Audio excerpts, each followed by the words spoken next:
All right, hello again. Figured this would be a good time to show you exactly what I was talking about in the first rambling video. So, um, what I've done on the rear is I've taken the springs out, right? Like I said, to take the coils out first. So the springs are over there on the table. I took my bump stop out, which were actually never installed to begin with, but here's the bump stop that came with the Evo kit. As you can see, this isn't adjustable. However, my bumps are adjustable, so I can screw them in and out of the frame with a plate that I welded in there. If you don't have that option, then that's why they make stackable bumps, adjustable bumps, usually in half-inch increments. Okay, so with the spring out, the bump out, now I jack the rear axle as high as I can before I ran out of shock. So I have enough room underneath the Jeep to really shove this thing all the way into the tub, or to shove the pumpkin in between the frame all the way up until I'm out of shock, which is exactly what you want. You want to run out of shock first. All right, so then you just start looking around and inspecting. With this long arm kit, you can see that the rear lower, right as the shock is running out, leaves me about half an inch or 3/4 of an inch of room between the top of the tube and the other part of the bracket here for the upper arm, which is really nice. So I'm running out of room here. Then I come back here, and again I'm looking at the shock shaft. So I've got about a ½ inch or so shock shaft showing, but I've also got, I know, sorry, it's a terrible video. I've got these little isolators on here that I can, that just help as a shock bump. So what I've done is I've set it up to where there's about a ½ inch showing between the shock bump and the bottom of the shock itself on both sides. This one here's a little less, which is okay. It's probably just the weight of the axle tilting the other way.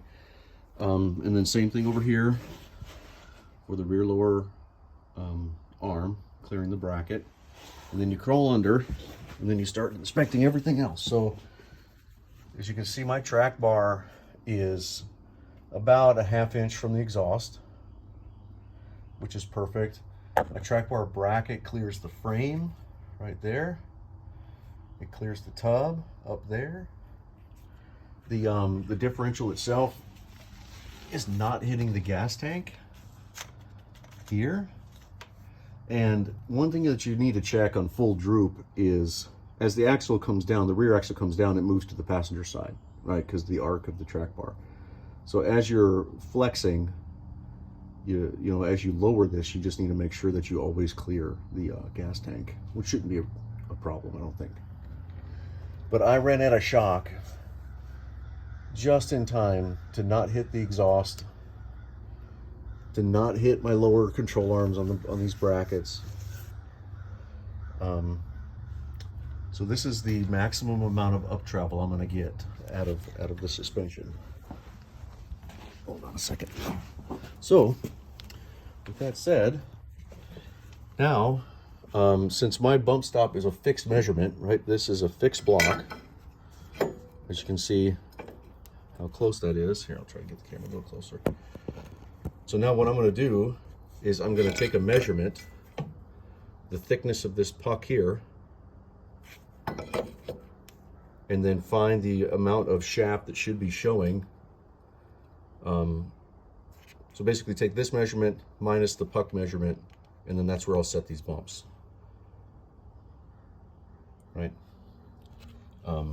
So in my case, for the rear, at least I'm sure it'll be the same for the front, is the shock has determined my bump height, where nothing else hitting or anything else in the way is determining my bump height. Hopefully that makes sense to everybody. I'm sure it does. But now I'm utilizing, I think it's 15 inches of shock travel, or 14 inches of shock, just something ridiculous. So there's 14 inches of shock travel available, and I'm able to use it all, which is great. I mean, it's The kit was designed to do that, so this is why I'm tuning all of this to make sure I get everything that's available to me. Let's see, anything else?